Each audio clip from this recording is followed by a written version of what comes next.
भारत देश में शिक्षा को लेकर भारत देश का जो कौम, जो समाज शिक्षा को लेकर मिशनरी स्कूलों को बंद कराने का प्रयास किए, विरोध किए, उसी कौम, उसी समाज के बच्चे मिशनरियों में ज़्यादा पढ़ रहे हैं और उसी समाज और उसी कौम के बच्चे विदेशों में जाके पढ़ रहे हैं।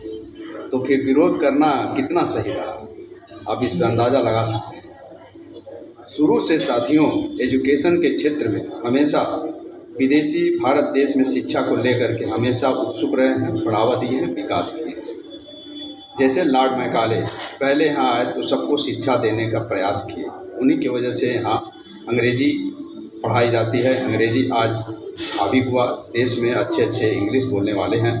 आज की युवा भी इंग्लिश मीडियम में पढ़ रहे हैं। ज़्यादातर स्कूलें जो हैं इंग्लिश मीडियम हैं और जो कौम और जो समाज इसका विरोध करता रहा, वही कौम और समाज के उनके ही बच्चे hi fi missionary, hi fi English स्कूलों में पढ़ रहे हैं और विदेशी सिलेबसों को यहाँ पढ़ाया जा रहा है और उसको बहुत बड़ी सर्वश्रेष्ठ सिलेबस को मान्यता दी गई।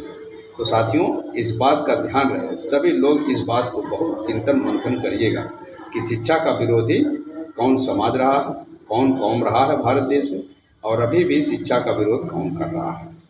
तो इस पर ध्यान रहे और आप लोग भी, सब लोग अच्छे अपने बच्चों को अच्छे मिशनरी, अच्छे इंग्लिश मीडियम स्कूल में पढ़ाइए, अच्छे सिलेबस पढ़ाइए और अपने बच्चों का विकास करिए, परिवार का विकास करिए। साथियों, भारत देश के सिस्टम में बहुत बड़ी विषमताएं हैं, समता लाने की ज़रूरत है, शिक्षा फ्री करने की ज़रूरत है।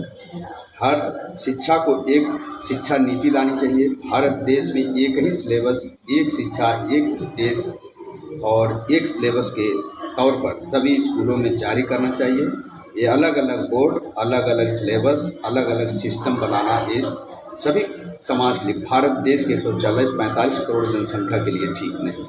तो साथियों, इस पर आप लोग विचार करिएगा। भारत देश में एक शिक्षा नीति होनी चाहिए, एक सिलेबस होना चाहिए, एक बोर्ड होना चाहिए और एक सिस्टम होना चाहिए।